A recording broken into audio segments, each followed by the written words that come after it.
berjalan di Kota Kupang, dan lalu kami mengaitkan analisis kami dengan materi dari kelompok 1 dan sampai kelompok 3. Untuk itu kami akan memperkenalkan diri. Perkenalkan, nama saya Kristina Novira Denokanta dengan NIM 2403050014. Perkenalkan, nama saya Anel Virginia Jiladoe dengan NIM 2403050130. Perkenalkan, nama saya Paulina Stefania Bidarapo dengan NIM 2403050013. Perkenalkan, nama lengkap saya Gracia Natalia Desampalmure dengan NIM 2403050001. Perkenalkan, nama lengkap saya Maria Bintang Giron dengan NIM 2403050141. Perkenalkan, nama saya Khalil Sudar Selama dengan NIM 24030503. Perkenalkan, nama saya Ali Salaki dengan NIM 23030501.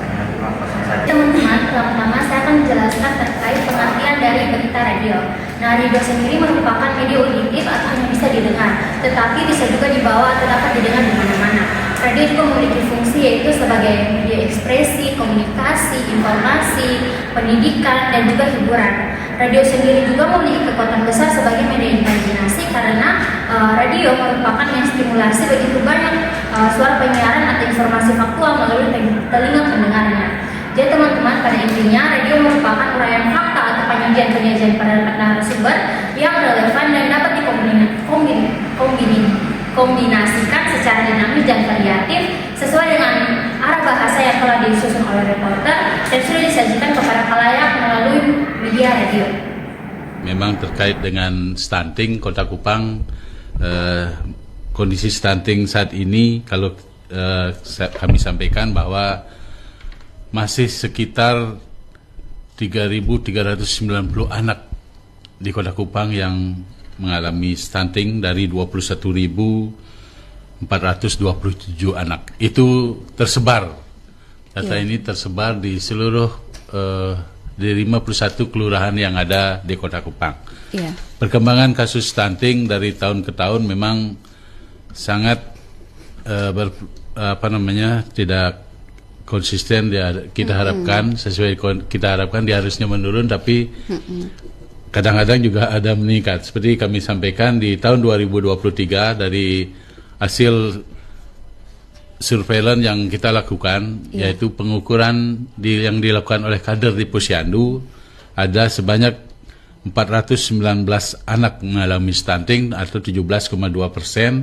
Di tahun 2024 naik menjadi 4.233 anak yang mengalami stunting, menjadi 18,8%, sedangkan di tahun 2025 data bulan Juli ini jumlah kasus stunting itu 3.390, 16,6%. Secara angka dan secara presentasi di tahun 2004 dengan 2025 ini sudah mengalami penurunan. Saya yakin penurunan sebesar hampir 2% kalau dari hasil surveillance itu menunjukkan hasil yang cukup menggembirakan, karena kita tidak mungkin merubah anak yang stunting langsung menjadi normal itu dalam jangka waktu yang pendek.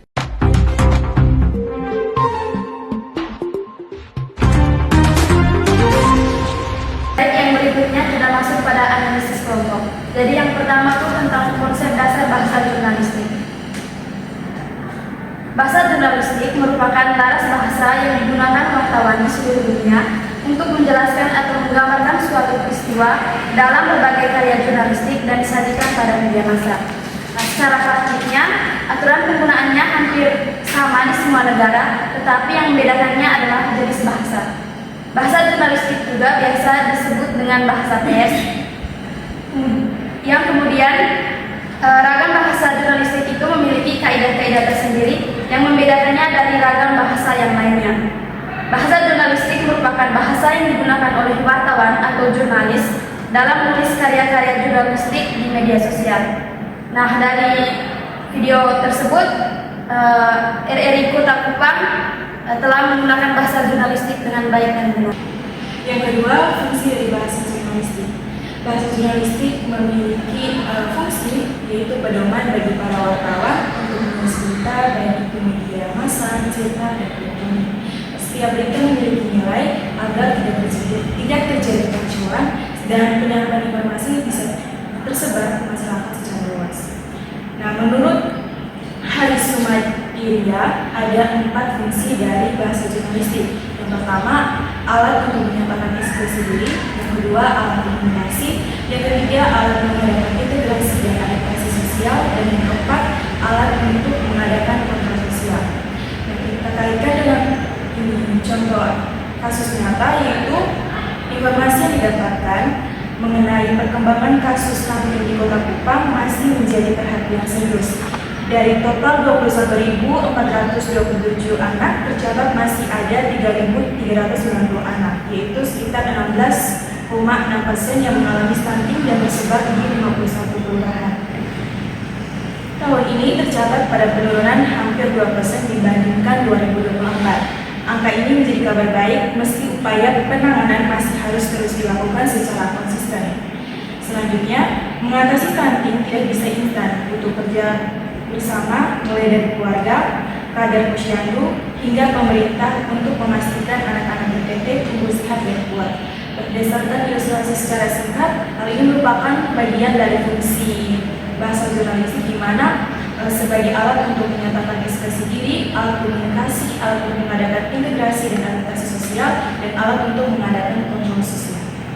Yaitu karakteristik dari bahasa jurnalistik. Nah, di sini dari sumber yang kami dapatkan bahwa secara umum karakteristik dari bahasa jurnalistik itu meliputi bahasa yang berciri yang pertama itu sederhana. Nah, sederhana di sini maksudnya kata atau kalimat yang dipakai oleh seorang jurnalis itu harus ditulis sesederhana mungkin sehingga di sini komunikan atau audiens yang menerima informasi itu dapat mudah untuk memahami.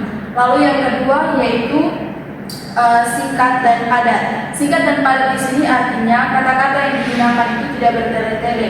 Lalu yang terakhir yaitu jelas dan juga yang terakhir itu jelas. Bagaimana seorang jurnalis itu dia menyampaikan sebuah informasi yang disampaikan bersih sehingga tidak menimbulkan kebingungan dari audiens.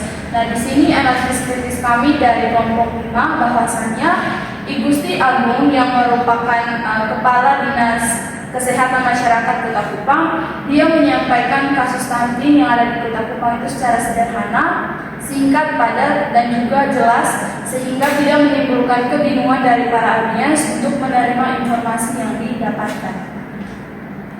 Selanjutnya di sini tentang bahasa jurnalistik visual. Bahasa jurnalistik visual adalah cara di mana untuk menyampaikan informasi melalui media visual seperti gambar, foto, video, dan grafik untuk menyampaikan berita, informasi, maupun cerita kepada audiens. Nah, ini dengan tujuannya agar pesan lebih mudah dipahami, menarik, dan mampu mempengaruhi audiens.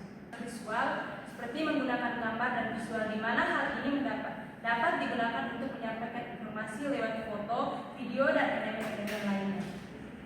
Contoh dari bahasa jurnalistik visual seperti foto jurnalistik, di mana foto jurnalistik ini harus langsung menyampaikan fakta kepada pembaca tentang suatu peristiwa atau kejadian yang benar-benar terjadi.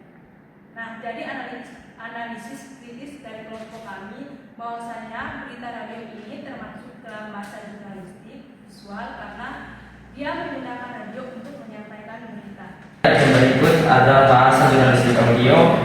Bahasa jurnalistik audio adalah cara penyampaian informasi melalui media audio seperti radio, podcast, rekaman suara untuk menyampaikan berita informasi atau cerita kepada audiens. Bahasa jurnalistik audio menggunakan elemen-elemen audio untuk mengkomunikasikan pesan dan mempengaruhi audiens. Yang berikut ada ciri-ciri bahasa jurnalistik audio. Di sini yang pertama menggunakan suara. Bahasa jurnalistik audio menggunakan suara untuk menyampaikan informasi. Yang kedua menggunakan musik dan efek suara. Di sini bahasa jurnalistik audio dapat menggunakan musik dan efek suara untuk menambahkan kesan dan emosional kepada audiens untuk disampaikan. Yang ketiga menggunakan ritme dan intonasi. Bahasa jurnalistik audio menggunakan ritme dan intonasi untuk menyampaikan pesan dan dapat mempengaruhi audiens. Di sini ada 3 contoh bahasa jurnalistik audio. Yang pertama, siaran berita radio. Yang kedua, podcast. Yang ketiga, laporan audio. Berikut ada analisis dari yang berkaitan antara bahasa jurnalistik audio dengan siaran tentang Kota Kupang melawan stunting dari data ke aksi nyata yang disiarkan oleh RRI Kupang sangat erat karena bahasa jurnalistik berperan penting dalam menyampaikan pesan kepada publik secara efektif, informatif, dan persuasif. Yang terakhir itu ada bahasa jurnalistik audiovisual yang dimana ini merupakan cara penyampaian informasi melalui media dengan menggabungkan elemen audio dan visual seperti audio, film maupun siaran televisi untuk menyampaikan berita, informasi ataupun cerita kepada audiens. Nah, di sini bahasa jurnalistik audiovisual ini lebih menggunakan elemen-elemen audio dan visual untuk mengkomunikasikan pesan dan mempengaruhi audiens. Nah, di sini saya mengambil ada dua ciri-ciri, yaitu yang pertama ada menggabungkan audio dan visual, yang dimana pada bahasa jurnalistik ini lebih menggabungkan elemen audio dan visual untuk menyampaikan informasi yang lebih lengkap dan menarik. Yang kedua itu lebih menggunakan gambar yang bergerak atau seperti video film untuk menyampaikan informasi dan cerita. Nah, di sini saya juga mengambil ada dua contoh. Yang pertama itu ada siaran berita televisi, yang dimana siaran berita ini lebih disampaikan melalui televisi untuk menyampaikan informasi terkini kepada audiens. Yang kedua itu ada video dokumenter, yang dimana video ini dibuat untuk menyampaikan informasi atau cerita tentang subtopik atau isu. Nah, di sini dari analisis tentang bahasa jurnalistik audiovisual ini saya mengambil bahwa sangat penting dalam menyampaikan informasi dan cerita kepada audiens karena dapat menggabungkan elemen audio dan visual untuk menyampaikan pesan yang lebih lengkap dan menarik. Sekian presentasi dari kelompok kami.